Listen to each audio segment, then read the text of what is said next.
Some people wallow in despair. And then there's Margot. Ladies and gentlemen, she just squatted. Oh, and unfortunately, that's going to be a no lift from all of our judges. In that regard, I would definitely go to the jury and see what was wrong with that one. In this episode of Prequels, Margot explains how she uses moments of misfortune as motivators to succeed. Nationals. I got robbed. When I say it sparked something, it made me realize, okay, like it is time to lock in, right? So now I'm going to be pushing harder.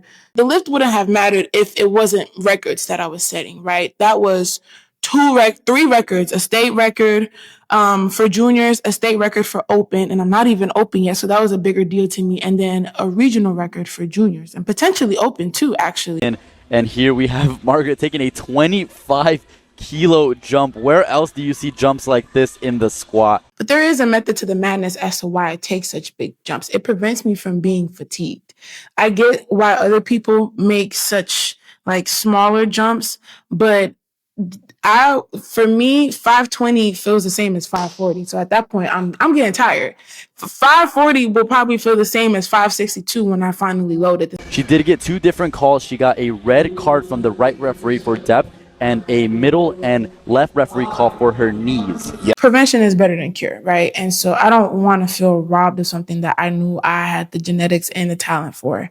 Nationals is you go big or you go home. So I knew I wasn't going to get first, but that second place meant a lot, especially competing as a junior.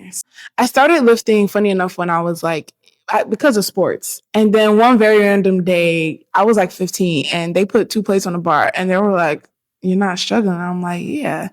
So that's kind of how I fell in love with it. And then when I got to Detroit Mercy and I was doing track and field, when we had early morning lifts, I would load up 400 like it was nothing. And then one very beautiful morning, it was like a 6 a.m. lift and I did 450 for like 2 or 3 and it was like really easy. And I was just like, okay, this is kind of cool. So then I was like, I'm in the wrong sport.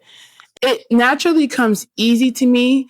And people always give me flack for like the lack of use of equipment and stuff like that. But people also have to remember that when I was in high school, I didn't use that stuff, right? Like all I knew was free weights, barbells, and dumbbells.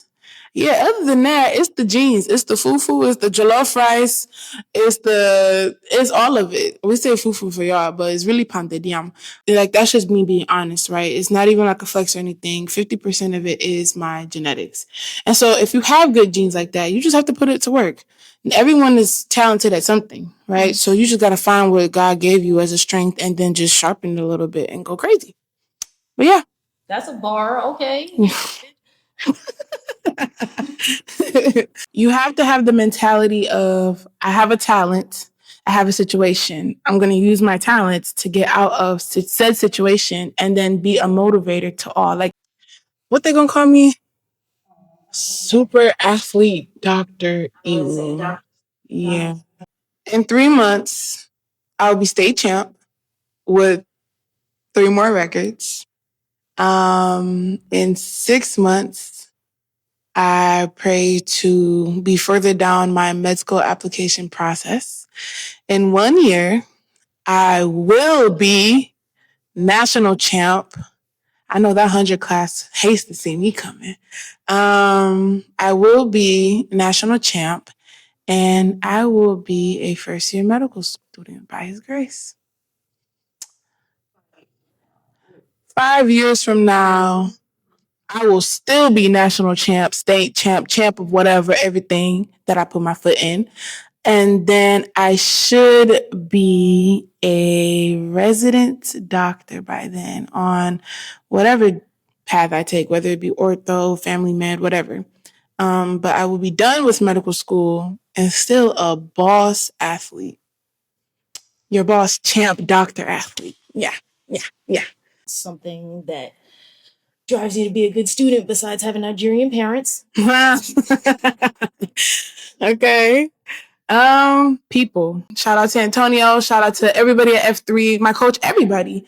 And so my mission is to find a way that I can give back to people in the most impactful manner. And for me, that's being a doctor.